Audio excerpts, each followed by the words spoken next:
What if I told you that the Vatican, the very heart of Christianity, once became the epicenter of political revenge, sexual scandal, and outright chaos? What if I told you that one pope put a corpse on trial, another sold the papacy for cash, and one turned the church into something closer to a royal court of excess than a house of prayer? It sounds like fiction, like something pulled from a dark political thriller. But this was real. This was medieval Europe, and sometimes truth is stranger than fiction. Today, we step into a world where power wore holy robes, and where, as the old saying goes, power corrupts, and absolute power corrupts absolutely.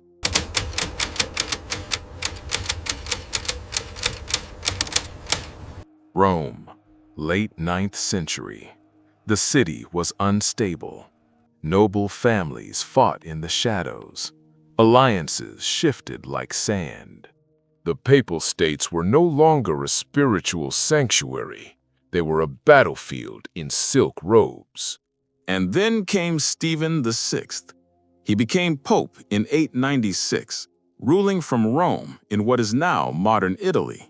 But his name would be remembered for something that still shocks historians today. Something known as the Cadaver Synod. Tonight, Formosus will be taken from his grave and judged. Stephen VI ordered the body of his predecessor, Pope Formosus, to be exhumed.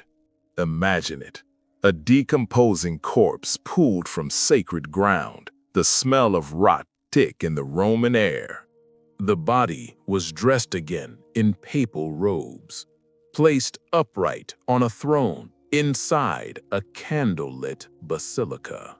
Wax flickered against stone walls. The air was heavy with incense and decay.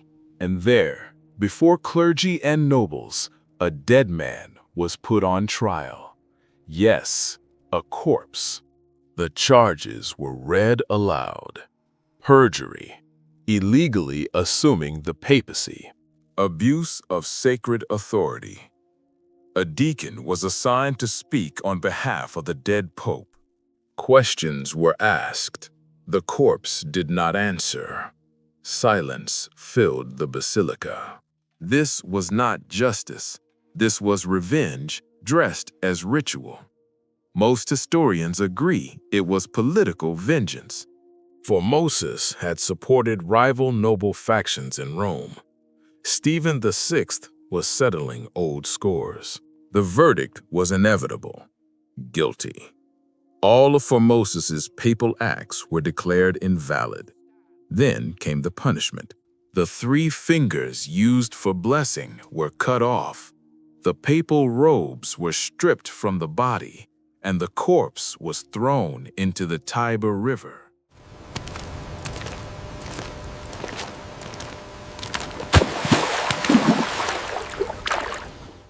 But Rome had limits. The people were horrified. Rumors spread through the streets. Riots erupted. The population turned against Stephen VI. The spectacle had gone too far. Within months, Stephen VI was imprisoned, stripped of power, abandoned by the same system that elevated him. In 897, he was strangled in his cell. No trial, no ceremony, no mercy. As the saying goes, he who lives by the sword dies by the sword. And in medieval Rome, power was always a blade. Pope John XII. Rome, mid-10th century. The city hadn't learned its lesson. Power still flowed through bloodlines, not faith. And onto the throne stepped a teenager. John XII became pope in 955. He was around 18 years old. Born into a powerful Roman noble family, he didn't earn the papacy, he inherited it. In theory, He was the spiritual shepherd of Western Christendom. In practice, according to multiple chroniclers, the Lateran Palace became something else entirely, including accounts by Liutprand of Cremona. Accusations poured in: gambling, drinking, hunting instead of attending Mass, turning church property into personal entertainment grounds. Gambling and pleasure are no longer sins here. Let every man do as he desires. Now, historians urge caution. Medieval sources were rarely neutral. Some accusations may have been exaggerated by political enemies, but not all of them, because the situation became impossible to ignore. In 963, the Holy Roman Emperor intervened. Otto I entered Rome. A synod was convened. John XII was accused of perjury, simony, sacrilege, and sexual immorality. He was deposed. Pope Benedict IX.